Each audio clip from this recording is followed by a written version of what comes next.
Hello，各位爱编织的朋友，大家好，这里是爱织的频道，我是艾芙琳。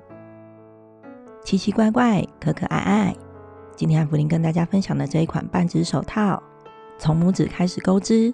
向外拓展成六角形，最后再对折缝合侧边，就成了这样特别的半指手套。有人说，这么冷了，为什么还要把手指头露出来呢？当然是用来滑手机咯。我所使用的线材是美利诺羊毛手边线，粗细大概是3毫米，使用2种颜色来钩织，搭配的是4.0的钩针，其他工具使用到了缝针、记号扣以及剪刀。在钩织之前，我们可以先测量一下掌面的宽度，也就是虎口到手掌边缘的距离，再对应表中的手套尺寸钩织。艾芙琳的手掌掌面宽度是8公分，所以影片中的手套根据 M 号来制作，手套尺寸是 9.5 公分，提供给大家做参考咯。我们从大拇指开始，首先基础行，锁边起针，我们可以将起始线头留大概10公分，起线之后钩织12个锁针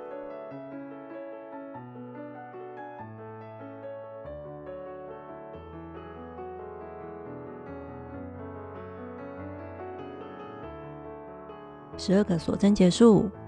我们将锁针链翻到背面，锁针链的背面有横向线条，这些是里衫，我们要在里衫上钩织长针，第一针是长针起立针，我先钩织1个锁针，接着翻到背面，第一个遇到的里衫会比较隐秘，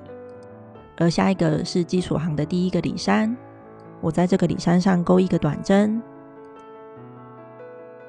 接着再1个锁针，接着回到短针上挑起这2个线圈，钩织1个短针，这样作为1个长针的起立针，算是1针。我在这个长针起立针上放上记号扣，以方便我辨别它是第1针。接着钩织剩下的是1个长针，包含一开始的起立针，总共完成12个长针。而长针的起立针，你也可以用3锁针来代替。如果新手朋友觉得挑这个里衫不方便，那么不挑里衫钩织也没关系。只是艾芙琳觉得，我更喜欢挑里衫钩织时边缘所呈现的纹路。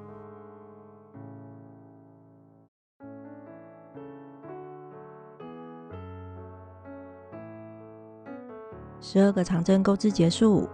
我们将这个织片钩织时的正面朝外圈成1圈，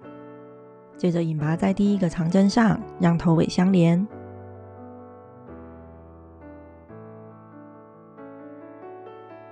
我们可以将这一个引拔针拉紧一点，以避免它跟两旁的针目混淆。而起线时的缺口，我们之后会利用起始的线头做缝合。之后第2圈跟第3圈重复第1圈的钩织，第1针是长针的起立针，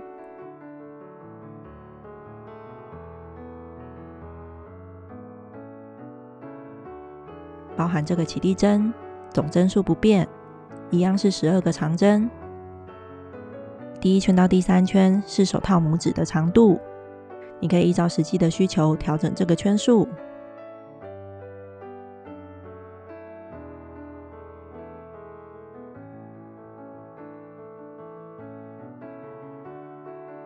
第3圈结束，引拔在第1个长针上，让头尾相连。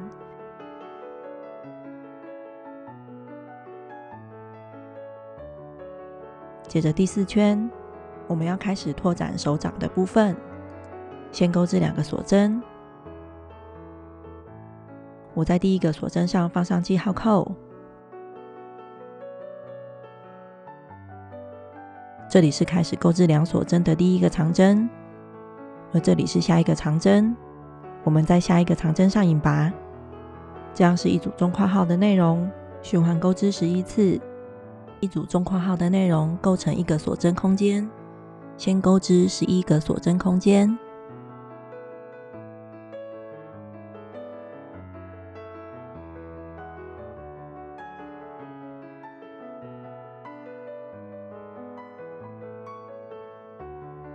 而第12个锁针空间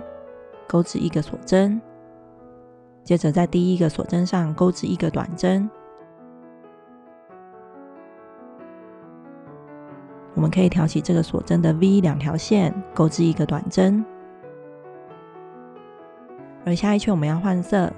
所以我在这个短针最后的挂线引拔时，我们引下一个颜色的线来引拔完成这个短针。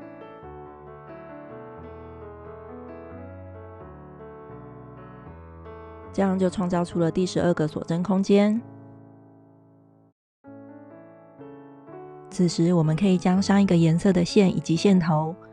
往上绕过这个颜色，往右边放。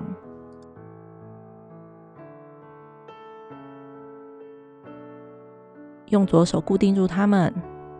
接着将钩针穿进正下方的最后一个锁针空间，接着再带出线来，再挂线引拔所有线圈。接下来的每一圈，这个都当作是第1个锁针。我在这里放上记号扣。第5圈一开始先钩2锁针，刚刚已经完成1个锁针了。接着第2个锁针，接着我们在下一个锁针空间里重复钩织1个引拔针，加2锁针2次。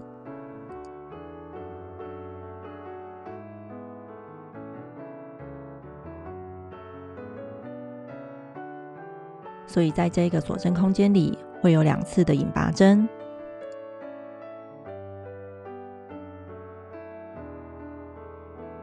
接着我们在下一个锁针空间里引拔，再2锁针。这样是一组中括号的内容。重复钩织中括号的内容总共5次之后，首先会完成16个锁针空间。之后在计数圈里，我们都会增加6个锁针空间。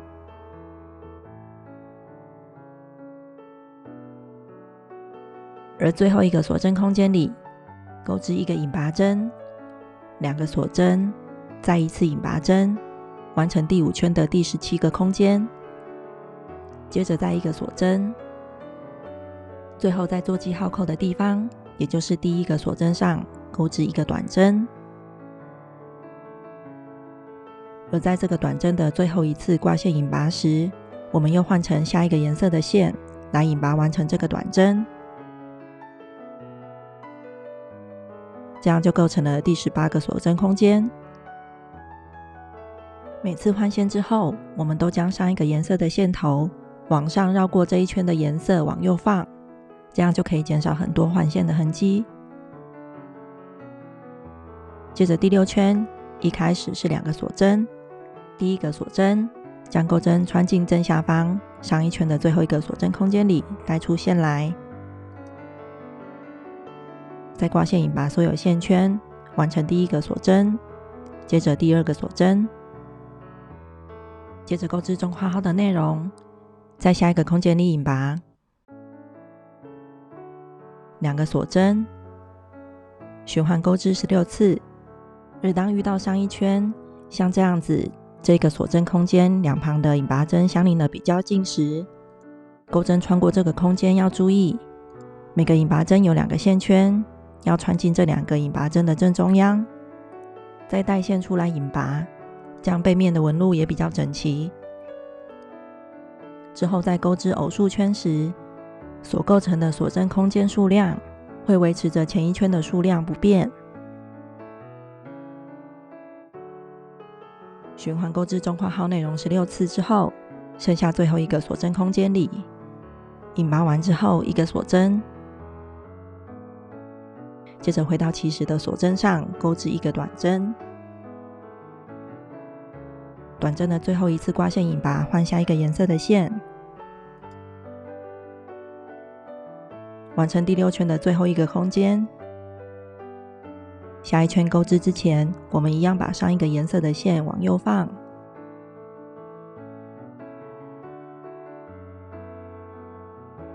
第7圈，先钩织2个锁针，别忘了第1个锁针的钩织方式。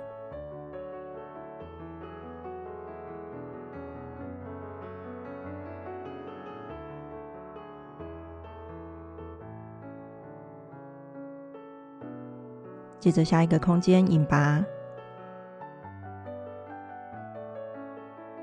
再量锁针，之后重复中括号的内容。首先遇到的是在同一个空间里钩织引拔针及量锁针2次，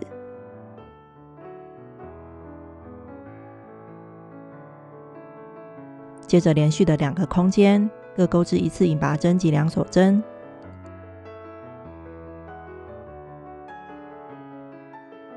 中括号的内容循环钩织5次。而最后一个锁针空间里钩织1个引拔针、2锁针，再1个引拔针以及1锁针，最后回到第一个锁针针目里钩织1个短针，结束这一圈。之后我们可以依照文字解慢慢的拓展这个织片。文字解当中深蓝色的字是拓展的规律，我们会在每一次的奇数圈增加6个锁针空间，你可以按照需求调整这些圈数，或者按照规律继续拓展织片。记得每一圈的第一个锁针都按照之前谈的方式穿进正下方的锁针空间里挂线钩出，再引拔所有线圈。而每一圈结尾的短针在它的最后一次挂线引拔时都换成下一个颜色的线来完成它。当圈数越来越多，你会发现第一针都会慢慢的往右偏移，而在奇数圈中加针的位置也会慢慢的往右偏移，最后会构成6角的形状。我们将这个6角形相对的2个角作为中心对折，可以先看看它是否已经到了我想要的尺寸。现在它已经钩织到我想要的尺寸了，最后我要收边。最后一圈我先钩织1个锁针作为起立针，接着将钩针穿进底下的锁针空间里，带出线来钩织1个短针，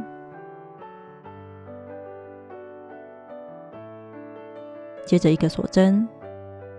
之后我们在每个空间里都钩织1个短针加1个锁针，直到结束。而如果你结尾的前一圈是落在偶数圈，那么你只要将引拔针的地方改成短针，2锁针的地方改成1个锁针，一样可以完成这个收边。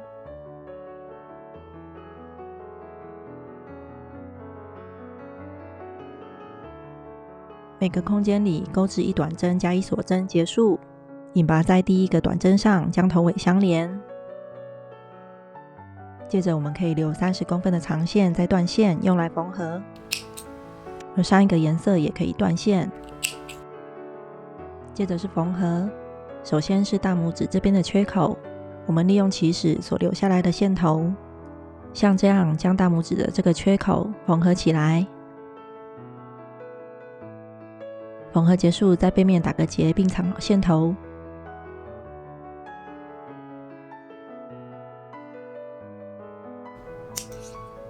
在手套完全缝合前，藏好其他不需要的线头。接着我们将这个织片将所留的线头置于右上方，接着将这个6角形相将对折成为一个梯形，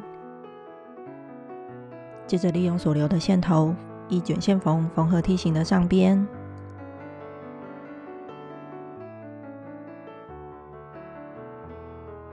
缝合结束，打个结并藏好线头。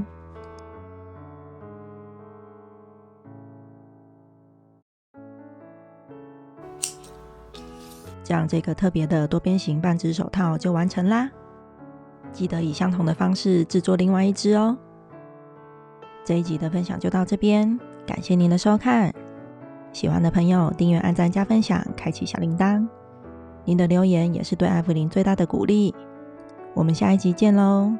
拜拜。